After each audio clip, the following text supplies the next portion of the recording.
Infancia, discapacidad y educación. Hola, mi nombre es Laura Gamboa y les voy a hablar sobre la infancia, la discapacidad y la educación, además de dar algunas estrategias que pueden servir en el entorno escolar. Vamos a comenzar por los términos. La infancia. El Fondo de las Naciones Unidas para la Infancia o UNICEF define que la infancia es la época en la que los niños y niñas tienen que estar en la escuela y en los lugares de recreo, crecer fuertes y seguros de sí mismos, además de recibir amor y estímulo por parte de sus familias y de una comunidad amplia de adultos. Es una época valiosa en la que los niños y las niñas deben vivir sin miedo, seguros frente a la violencia, protegidos contra los malos tratos y la explotación. Como tal, la infancia significa mucho más que el tiempo que transcurre entre el nacimiento y la edad adulta. Se refiere al estado y la condición de la vida de un niño y una niña y la calidad de esos años. La discapacidad. La Organización Mundial de la Salud, OMS, define a la discapacidad como término general que abarca las deficiencias, las limitaciones de la actividad y las restricciones de la participación en una persona. Veámoslo un poco más profundo. Las deficiencias son problemas que afectan a una estructura o función corporal. Las limitaciones de la actividad son las dificultades para ejecutar acciones o tareas. Y las restricciones de la participación son problemas para participar en situaciones vitales o cotidianas. Por consiguiente, la discapacidad es un fenómeno complejo que refleja una interacción entre las características del organismo humano y las características de la sociedad en la que vive. Existen 6 tipos de discapacidad clasificadas por la limitación o restricción que produce. La discapacidad física, también denominada motora, es aquella que implica una limitación a nivel físico o motor para la persona. Esto se traduce en una limitación o imposibilidad en sus movimientos. Discapacidad intelectual. Implica una limitación en el funcionamiento intelectual de la persona, así como un déficit en su capacidad adaptativa. Dicha limitación se traduce en dificultades en el ámbito académico o laboral, en la participación social, en los hábitos de autonomía, entre muchos otros.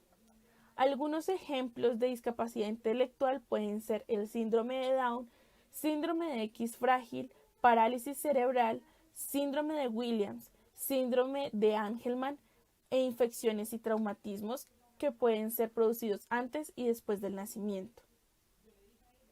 Discapacidad sensorial. Es la existencia de ciertas limitaciones generadas por alguna lesión o déficit en uno o más de los sentidos: la vista, el olfato, el oído, tacto y gusto. Los órganos sensoriales son los que nos permiten, a través de los propios sentidos, captar y percibir la realidad del medio, los estímulos. Las causas de este tipo de discapacidad sensorial pueden ser diversas, tanto de origen ambiental como congénito, es decir, de nacimiento. Discapacidad psíquica. Suele estar provocada por un trastorno mental, causando alteraciones y dificultades en la persona a la hora de ser autónoma en su vida, adaptarse a las diferentes circunstancias o relacionarse de forma adecuada. Algunas causas de los diferentes tipos de discapacidad psíquica pueden ser múltiples: depresión, trastorno bipolar, esquizofrenia, trastorno de conducta, síndrome orgánico, trastornos o traumatismos cráneoencefálicos. Todo esto puede llegar a cambiar la personalidad de una persona. Discapacidad múltiple. Suele ser la más grave de todas las discapacidades, ya que combina algunos de los tipos de las discapacidades anteriormente mencionadas. Suele tratarse de la combinación de más de una limitación física y sensorial. Educación. La educación les da a niñas, niños y adolescentes las habilidades y conocimientos para alcanzar su máximo potencial y ejercer sus otros derechos. Esto fue dicho por la UNICEF en el año 2004. La educación es un derecho básico de todos los niños, niñas y adolescentes que les proporciona habilidades y conocimientos necesarios para desarrollarse como adultos y además les da herramientas para conocer y ejercer sus otros derechos. Veamos la discapacidad en la infancia junto a la educación. Carmen López, jefa de educación de UNICEF en México, dijo esta frase: pero ir a la escuela no es suficiente. Los niños, niñas y adolescentes tienen derecho a aprender.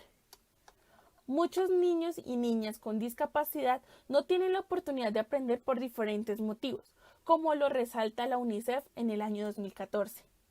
Los niños y niñas con discapacidad están a menudo expuestos a entornos poco favorables que incrementan su vulnerabilidad y limitan sus oportunidades para aprender de manera significativa. Tales dinámicas agravan la experiencia de discapacidad. Para romper estos círculos viciosos se requiere una comprensión de la discapacidad que trace un mapa de las interacciones entre las características de la persona y su entorno más inmediato. Además, no ir a la escuela tiene consecuencias que impactan la vida personal y social de los niños, niñas y adolescentes. Entonces, el Gobierno Nacional de Colombia ha creado unas políticas para la garantía de la educación de los niños y niñas con capacidades diferentes.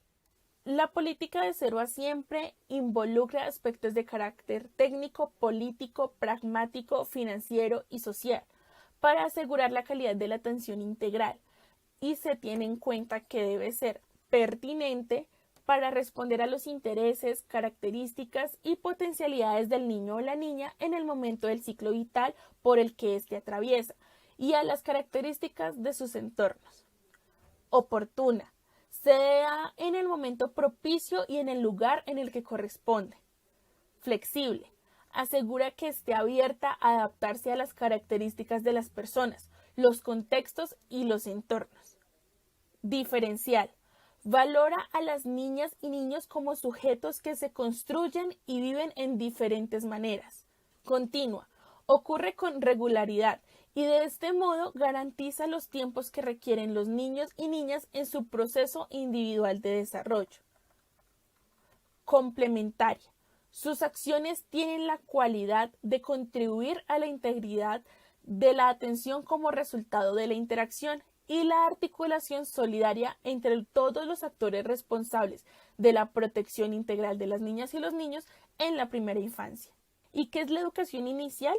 Es un derecho de los niños y las niñas menores de 6 años. Se concibe como un proceso educativo y pedagógico intencional, permanente y estructurado, a través del cual los niños y las niñas desarrollan su potencial, capacidades y habilidades en el juego, el arte, la literatura y la exploración del medio, contando con la familia como actor central de dicho proceso.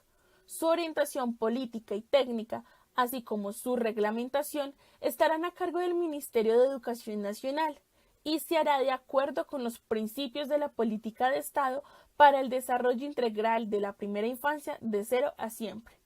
Esto fue hecho por el Ministerio de Educación Nacional en el año 2018.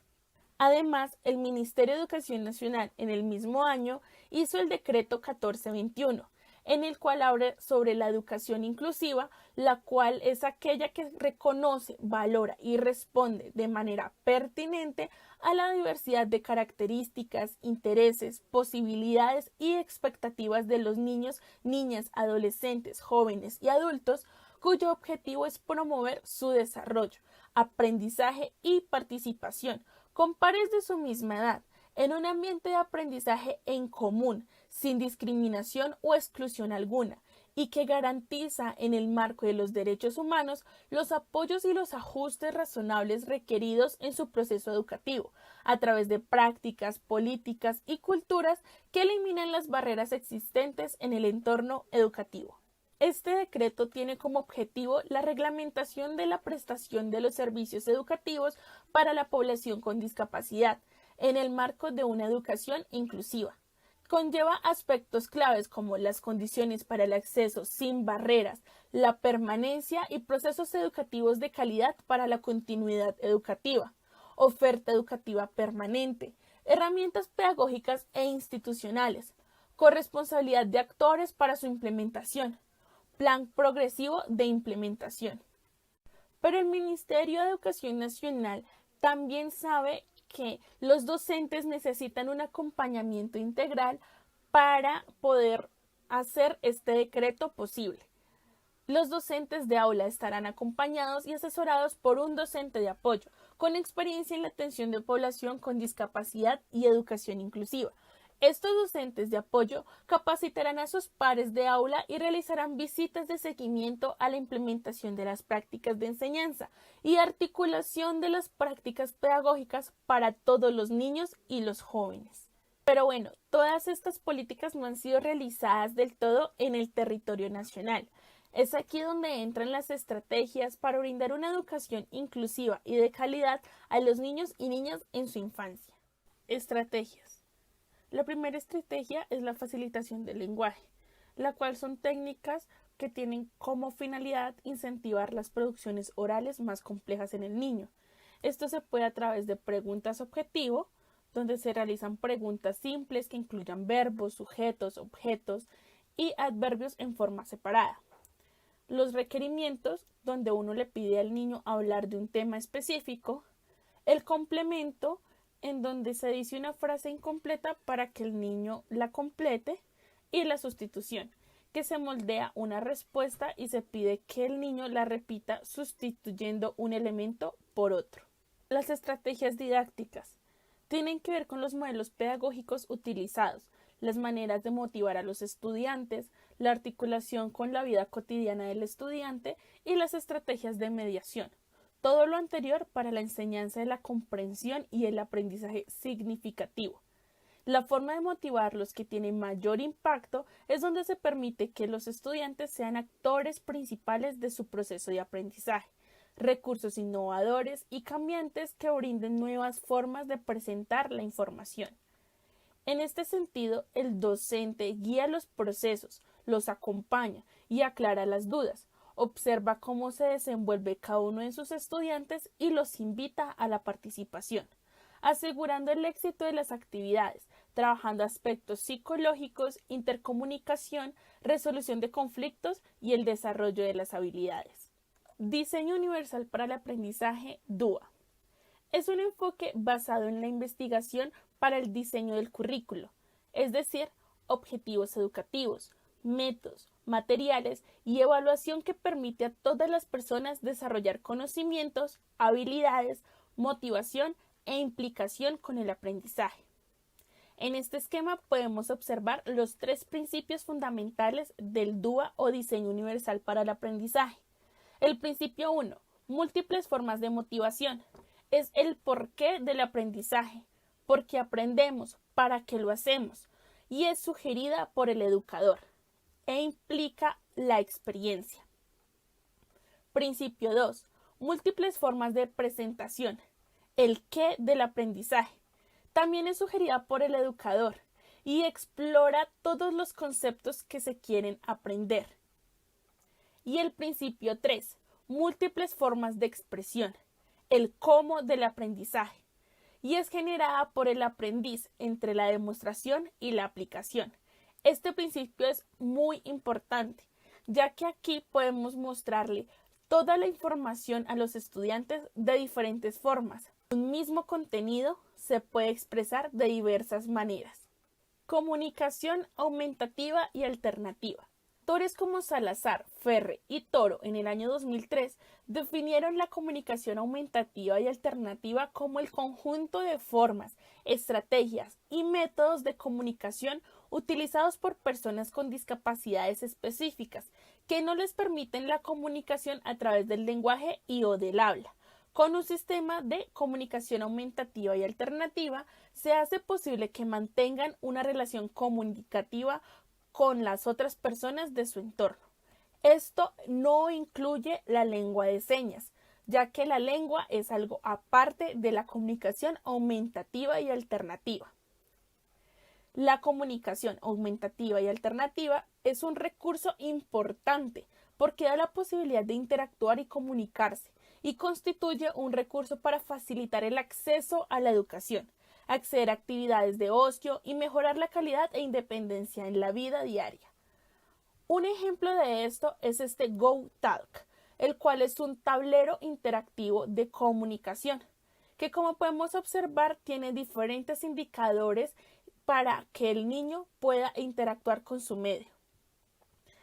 tiene una pestaña de posición y almacenamiento en la cual los teclados de su tablero tienen mensajes que son producidos por una voz artificial y así el niño se comunica por medio de estos pictogramas. Uno de los sistemas de la comunicación aumentativa y alternativa es el sistema pictográfico, que lo veíamos en el GoTalk anteriormente.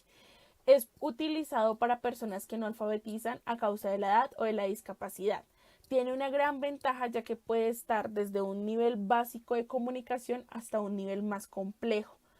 El más conocido en este momento es el ARASAC, que son este tipo de imágenes y que está a una libre disposición en su página virtual, donde se puede descargar la información necesaria para realizar los tableros de comunicación que sean necesarios para los niños y así tener una actividad comunicativa entre ellos, los cuidadores y también los docentes, que se realiza efectivamente no solo para el aprendizaje, sino también para la expresión de sentimientos, gustos o compartir una tarde familiar.